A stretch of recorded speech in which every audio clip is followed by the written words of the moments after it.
जर्जीत साहब गाड़ी चलाते हुए जा रहे हैं, अचानक रेड सिग्नल है, गाड़ी रोक दी। लेकिन अब जर्जीत साहब की अकल कह रही है गाड़ी रोकने में फायदा क्या है। गाड़ी रोकने के लिए तो कानून उस वक्त बनता है जब आगे से गाड़ी आ रही हो, दाएं से भी आ रही हो, बाएं से भी आ रही हो। इसीलिए नियम बनाए गए ताकि एक्सीडेंट ना हो। लेकिन जर्जीत साहब देख रहे हैं रेड लाइट है, लेकिन सामने से कोई गाड़ी नहीं आ रही है, दाएं से कोई गाड़ी नहीं आ रही है, बाएं से कोई गाड़ी नहीं आ रही है। तो अब गाड़ी को रेड सिग्नल पर रोकने का फायदा क्या है? एक्सीडेंट का खतरा ही नहीं है, चलो हम गाड़ी को आगे बढ़ा देते हैं। जैसे ही जर्जीत साहब गाड़ी को आगे बढ़ाते हैं, जर्जीत साहब का चालान कट जाता है, या पुलिस वहां खड़ी है फौरन पकड़ लेती है और हमारा चालान काट देती है। अब आप चाहे जितना कहिए साहब कोई गाड़ी नहीं आ रही थी, मैंने आगे बढ़ा दी। नहीं, गाड़ी आ रही हो या ना आ रही हो, कोई एक्सीडेंट हो रहा हो या ना हो रहा हो, लेकिन गवर्नमेंट ने एक नियम बनाया है, ट्रैफिक का एक कानून है कि रेड सिग्नल पर आपको गाड़ी रोकना है तो रोकना है, चाहे सामने से कोई गाड़ी आ रही हो या ना आ रही हो, हमारा नुकसान हो रहा हो या ना हो रहा हो, लेकिन हमें कानून को फॉलो करना है। ट्रैफिक नियम आप जानते हैं ना, बड़े बड़े शहरों में आप जाइए तो लाइटें लगी हुई हैं चौराहों पर, green light, red light. Red signal होता है, इसका मतलब यह है कि आप अपनी गाड़ी को रोक दीजिए, आगे नहीं बढ़ सकते हैं। और जब ग्रीन सिग्नल हुआ, लाइट जल गई, तो इसका मतलब यह हुआ कि अब आप गाड़ी को आगे बढ़ाएंगे। अगर रेड सिग्नल को आपने तोड़ दिया, हमारे लखनऊ वगैरह में तो ये सिस्टम हो गया है कि पुलिस खड़ी नहीं है और सारी गाड़ियों को ऑनलाइन जोड़ दिया गया है, आपके आधार कार्ड से उसका लिंक जोड़ दिया गया है।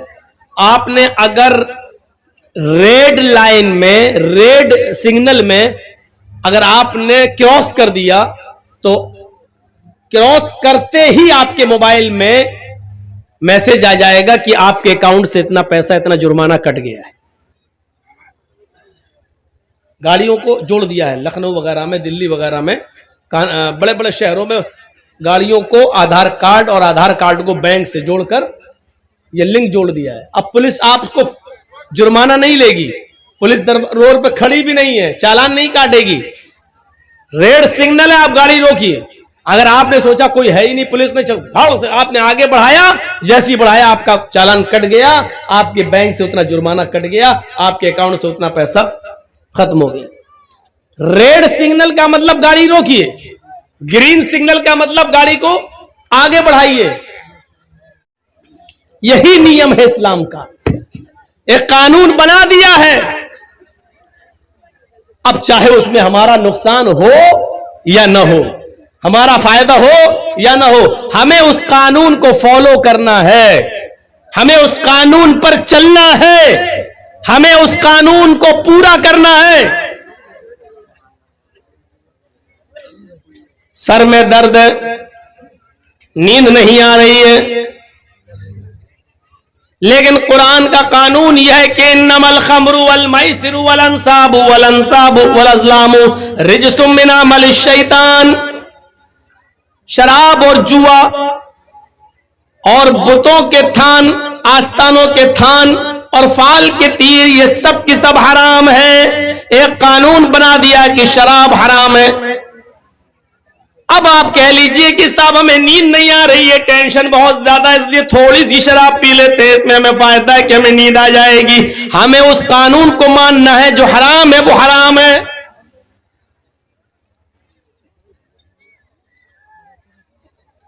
मेरे प्यारे साथियों, कुदामा इब्न मज़ऊन ने बुखारी शरीफ के अंदर ये मंजर देखा जा सकता है। बहुत बूढ़े हो चुके थे, बहुत बूढ़े हो चुके थे, बीमारी की हालत में वो बिस्तर से भी उठते नहीं थे। कभी जब तबीयत ठीक होती थी तो लाठी लेकर वो मस्जिद में नमाज पढ़ने के लिए जाया करते थे। एक दिन उनको शदीद दर्द हुआ, इस बुजुर्ग सहाबी को इतना दर्द हुआ कि ये बर्दाश्त नहीं कर सके, तो उनके घर के किसी मेंबर ने उनको शराब की थोड़ी सी मिकदार उनको दे दी।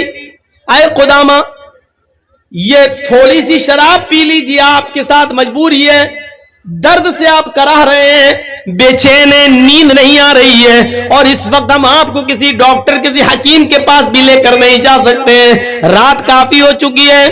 तो कुदामा इब्न मज़ऊन ने यह सोचकर कि चलो थोड़ी सी शराब पी लें, इसमें हर्जी क्या है, उन्होंने 2-4 घूंट शराब की इसलिए पी लिए ताकि दर्द का असर खत्म हो जाए और मुझे नींद आ जाए।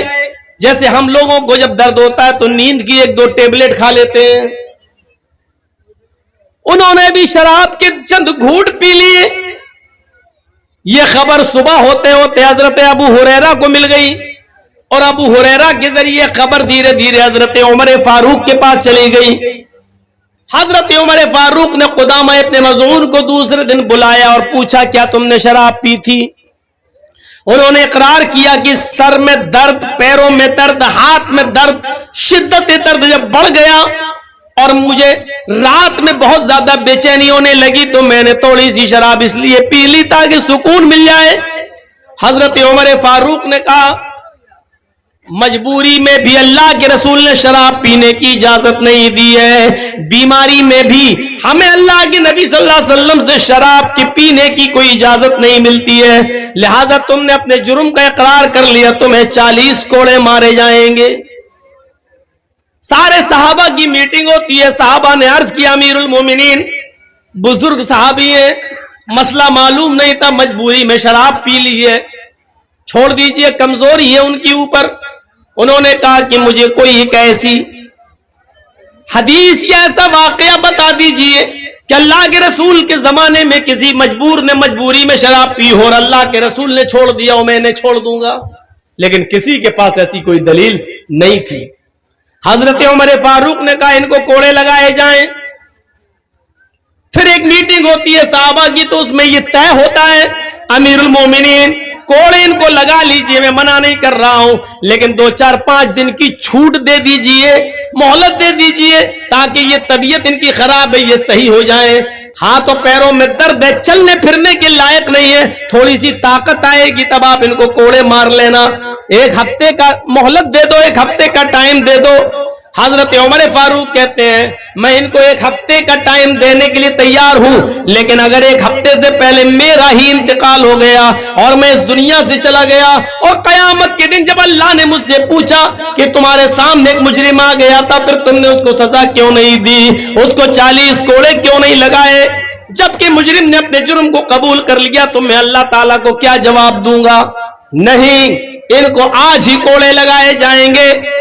बुखारी शरीफ के सफहात पर यह मंजर लिखा हुआ है मेरे भाइयों। फिर कुदामा इब्न मज़ऊन, इस बूढ़े सहाबी को हजरत उमर फारूक ने 40 कोड़े पड़वाए और 40 कोड़े उनको जब मारे गए तो उनको हड्डियों में इतना सख्त चोट लग चुकी थी उन 40 कोड़े खाने के बाद। फिर वो 1 साल 2 साल तक बिस्तर ही पे पड़े रहे, फिर वो उठने के लायक नहीं रहे। वो 40 कोड़े खाने के बाद वो पेशाब और पायखाना भी बिस्तर पर किया करते थे, फिर वो उठने के लायक नहीं रहे, वही वुजू बनवाया जाता था और उसी बिस्तर पर वो नमाज पढ़ते थे। 40 दुर्रे खाने के बाद, कोड़े खाने के बाद उनका जनाजा उसी बिस्तर के ऊपर उठता है। मेरे प्यारे साथियों, उमर फारूक ने इन तमाम चीजों की कोई परवाह नहीं की है। अंदाजा लगाइए, बीमारी में, मजबूरी के अंदर जब दर्द बंद नहीं हो रहा था तो नींद आ जाए, इस मजबूरी में उन्होंने थोड़ी सी शराब पी ली, इस पर भी हजरत उमर फारूक ने उनको 40 कोड़े मारे। आज हमारा मौजूदा और नौजवान का तबका जरा सोचे और बताए, इंसाफ करे, क्या उसको ऐसी मजबूरी है, और मजबूरी है भी तब भी शराब जायज नहीं है।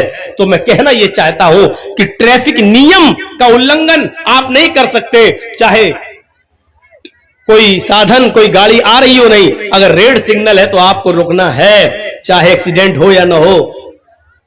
इसी तरीके से कुरान ने जो नियम बना दिया, जो कानून बना दिया, वो हमें फॉलो करना है, चाहे उसमें हमारा फायदा हो या ना हो, चाहे उसमें हमारा नुकसान ही क्यों ना हो, लेकिन उसको फॉलो करना है।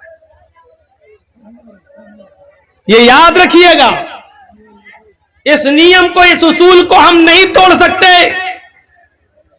हमारे लिए जायज नहीं है इस नियम को तोड़ना। हमारी समझ में आए या ना आए, हमें इस्लाम के हर कानून को मानना पड़ेगा।